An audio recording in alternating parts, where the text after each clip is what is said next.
A marine surveying company was engaged to inspect a barge berthed at a shipyard. On day 1, the surveyor arrived at the shipyard.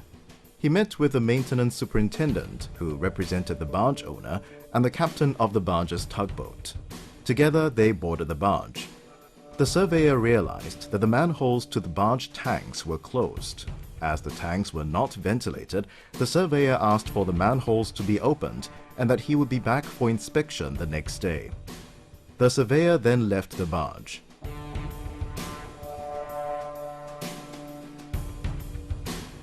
On the next morning, the manholes were opened.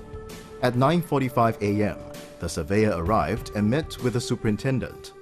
After a short discussion, he left to look for the captain, who was supposed to accompany him on the inspection.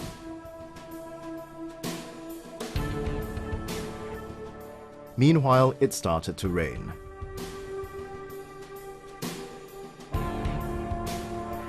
At 10:15 a.m., the superintendent received a call from the captain informing him that the surveyor had not met with him. The captain soon arrived at the security post. After a while, the rain stopped. A crew was mobilized to search for the missing surveyor. It was 11 a.m. During the search, the crew suspected that the missing surveyor might be inside one of the barge's tanks. The search for the surveyor in the tanks began. It was noon. A gas test was conducted before the worker entered the manhole of a tank. The oxygen level in the tank was only 10%.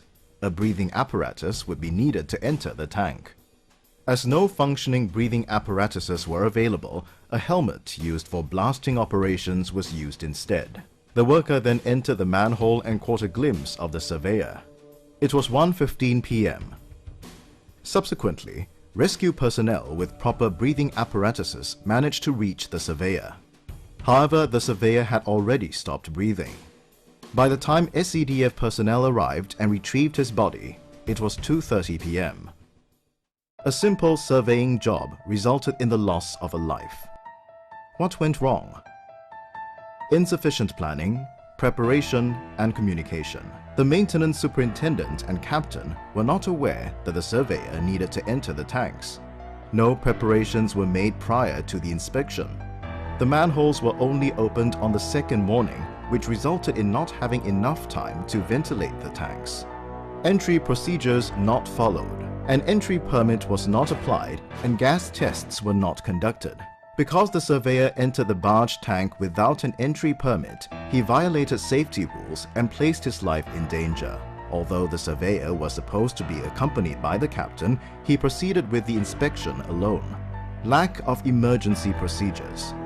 The shipyard did not have a proper emergency plan for the rescue of people in the confined space.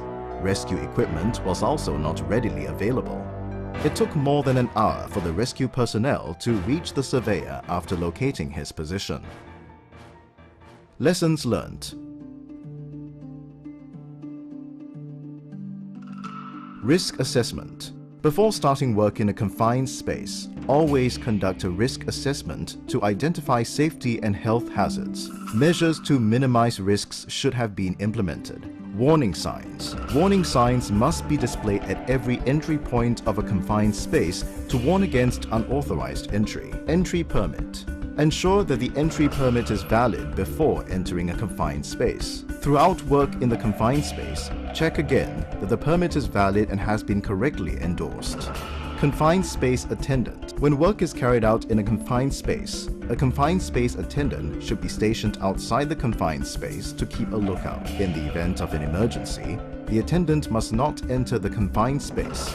Instead, he should raise the alarm and activate the emergency rescue plan. Proper emergency plan. All premises where confined space work is carried out must institute a proper emergency plan. This plan should include easy access to rescue equipment and trained rescue personnel.